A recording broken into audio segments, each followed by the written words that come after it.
মসজিদে একটা মুসল্লিও নাই। কোন সময় আজান দিছি, জামাতের সময় হয়ে গেল।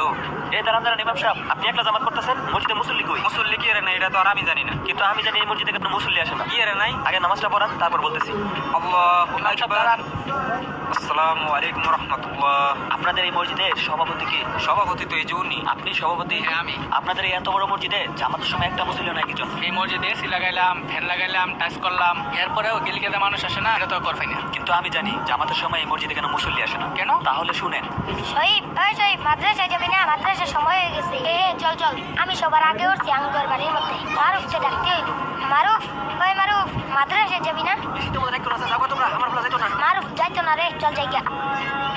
কি রে মারুফ, তোরে প্রতিদিন ডাক দিই সকালবেলা, তুই মাদ্রাসায় যাস না কে? হুজুরে তোর কথা খালি কয়। আর এটা যে প্রাইভেট পরে 7টাতে ইলিগে মাদ্রাসা যাবার পায় না। সকাল 6টার সময় প্রাইভেটে পাঠাই দিন, স্কুলে পাঠাই দিন, কুসুমবেলা শীত করে না। আর এটা পরে লেগে বড় অফিসার হবো, মাদ্রাসা পড়লে বড় অফিসার আবার হবো। যাও তোমরা। কি ব্যাপার, বক্তব্য তো শুরু হওয়ার কথা, সকাল সকাল আসলাম। আর আমি তো ছোট থাকতে এই সময় বক্তব্য আসতাম, কাউকেই তো দেখছি না, কোনো ছাত্র আসছে না। এই ছেলেরা দাঁড়াও, তোমরা এত ভোরবেলায় কোথায় যাচ্ছ? আমরা তো প্রাইভেটে যাইতেছি। প্রাইভেট? প্রাইভেট কোথা থেকে? আমার প্রাইভেট তো 7টা থেকে। এখন তো 6:30 বাজে, বক্তব্য শুরু হওয়ার কথা, তোমরা বক্তব্য পড়বা না? বক্তব্য কি? বক্তব্য তো হচ্ছে দিনই শিক্ষার একটা ব্যবস্থা। আমাদের এলাকায় তো না। আমার এলাকা তো এইগুলো নাই। কি বলো? আচ্ছা ঠিক আছে, যাও তাহলে। আসসালামু আলাইকুম। ওয়ালাইকুম আসসালাম বাবা। চাচা আমাকে চিনছেন? তোমারে তো চিনলাম না বাবা। ওই যে আপনার ছেলে মারুফের বন্ধু, আমি ছোটবেলা যে বক্তব্যের জন্য ডাকতাম। তোমারে তো দেই না, তুমি কইতাও বাবা।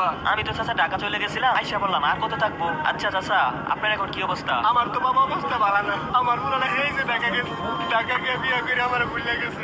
তোমাদের একটু কথা যাবো তোমরা, আমার বলা যাইতো না। আর এটা পরে লেগে বড় অফিসার হবো, মাদ্রাসা পড়লে বড় অফিসার আবার হবো। যাও তোমরা। তুমি কই যাবা? আমি তো আইসা মক্তব খুঁজতেছি, আমার ছেলেটারে মক্তব পড়াবো। মক্তব তো অনেক গ্রামও চলে না, মক্তব উঠতে গেছে। কোনো মসজিদে না মক্তব নাই। বাজারে একটা মসজিদ আছে না পাক্কা করা, এই মসজিদে যাই দাও, মক্তব আছে নাকি? যেহেতু আজান দিয়ে দিতে জোরে, মসজিদে যে জামারটা দরকার, ওই মসজিদে লোক হয় না বেশি। এই ছবিটা দুইবার দেখছি, তাও ভালো লাগে। এর মতো একটা মুভি।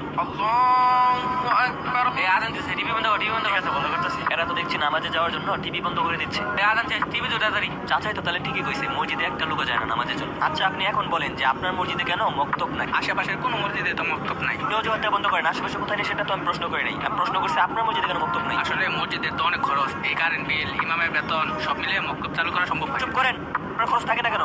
এত বড় মসজিদের মধ্যে আপনি টাইলস লাগান, এসি লাগান, আপনি সবকিছু করতে পারেন। আপনি একটা মক্তব চালু করতে পারেন না কি কারণে? প্রয়োজন হলে আপনি টাইলস বিক্রি করেন, বাজারে এসি বিক্রি করেন, তবু আপনি মক্তব চালু করেন। আর যদি মক্তব চালু করতে না পারেন, তাহলে আপনি পদত্যাগ ঘোষণা করেন। আপনি এখানে স্বর্ণ দিয়ে মসজিদ বানিয়ে কি করবেন? যে মসজিদের আশেপাশে সব মদ করে জোয়াশরে পড়ে গেছে, আপনি এই মসজিদে মক্তব দিনী শিক্ষার ব্যবস্থা চালু করেন। যদি মসজিদ নাও থাকে, তবুও মানুষ খোলা মাঠে নামাজ পড়ার জন্য আসে। বাংলাদেশে মাত্র 10% হচ্ছে মাদ্রাসা শিক্ষিত, আর 90% হচ্ছে জেনারেল শিক্ষিত। আপনি যদি এই মসজিদের ভিতরে দিনী শিক্ষার ব্যবস্থা না রাখেন, তাহলে তারা কোথা